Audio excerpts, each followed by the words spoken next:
What's up guys, Jim from NEPA Pizza Review with a quick video for all of you who have been messaging me, who got new pizza ovens over Christmas or whatever holiday, and you're struggling getting the pizza into the oven, right? So a lot of questions, a lot of approaches, a lot of deformed pizzas. I'm sure they all taste good, but let me help you with a few techniques as to how you might do this easily. And let me give you the first technique that's a great starter one to build some confidence, right? Parchment paper, right? You take your parchment paper, you put your dough on there, sauce, cheese, it'll slide right into the oven every single time, right? So that's easy, anybody can do it, right down to my 3-year-old son. The next way that you can do it is get yourself one of these handy dandy pizza screens, right? So and again, this is if you don't want to start out trying to get the fresh dough right onto the pizza stone. Get yourself a pizza screen, same concept applies here, right? So you fit it, and the nice thing about this is you can shape it just perfectly round and it will go in exactly how you shape it.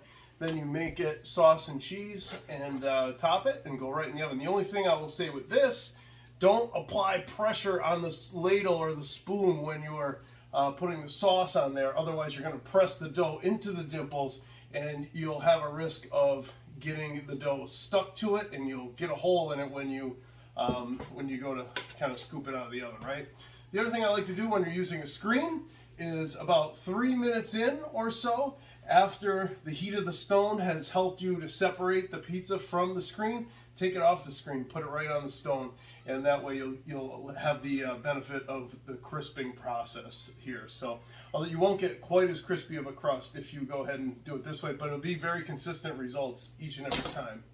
So the next thing, when you're using fresh dough, the most important part is flouring the dough properly. I've had some people reach out to me and say, do you put oil on the peel? No, don't ever do that. It'll stick worse than just doing nothing at all, right?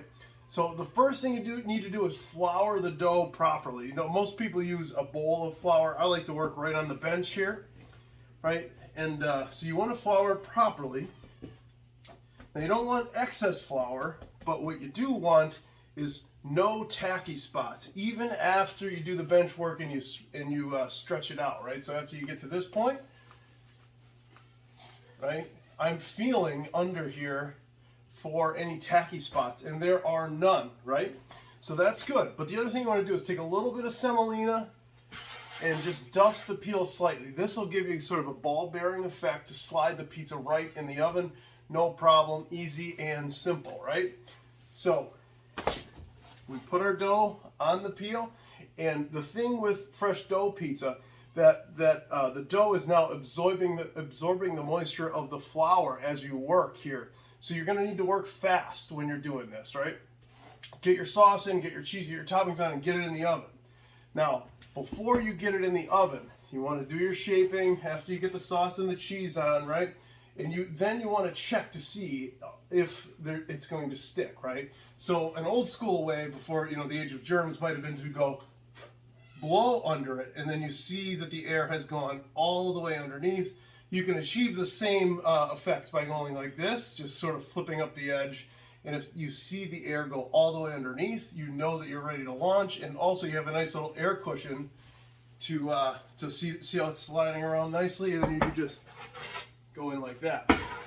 Another way to check to see if you are going to be stuck or not is to take the peel and hit it off your hip like this, and you take a look down at the dough. I'm looking on my phone screen right now to see if everything is free, right? So, and we notice it still is free. We floured it properly, we work quickly, and we're moving around. So that is another way to do it.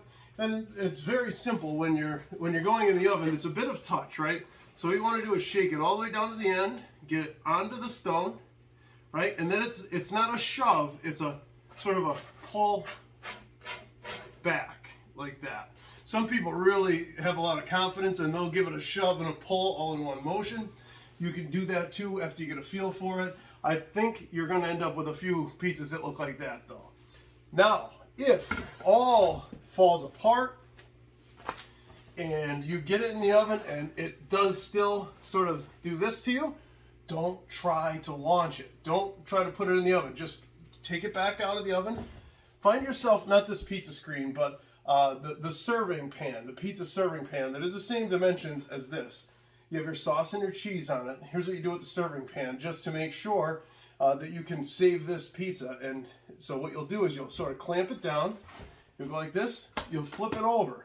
Then you're going to find where the tacky spots are, and we'll say, here's a tacky spot, and we'll rub a little flour there, right? And if there are no more, we will flip it back over, and then we're going to reshape it, get it round again, and then we'll go back and in the oven just like that. So pretty simple. The other thing I'll say, guys, one more approach is I'm using a wooden peel to launch. It's very traditional to do it that way. You can use a perforated peel like that, like this, which works very well too. Nice thing about this is that it any excess flour will sort of fall out, won't go under the pizza and burn and give you that bitter sort of burnt taste. But a sort of approach that you can use as well, so that you don't have to work quite as fast on the peel if you're not a quick worker. One thing you do is sort of the Neapolitan approach, is where you assemble the whole pizza, sauce and cheese here, and then you drag the pizza onto the perforated peel. I suppose you can do it on a wood peel as well, and then right into the oven that way. So that way your dough is only in contact with the peel for a few seconds. So there are a few different approaches, guys. I hope this video helps. Thanks for everybody for reaching out. My thumbs are getting a little sore from typing back to everyone, so I figured I'd do a quick video. Hope this helps. Please let me know if you have any other questions in the comments below, and as always, you can DM me on Facebook, Instagram, Twitter, however it may be. But hope you're enjoying making pizza, and hope this helps instill a little more confidence in those that may be a little bit new to pizza making. So enjoy.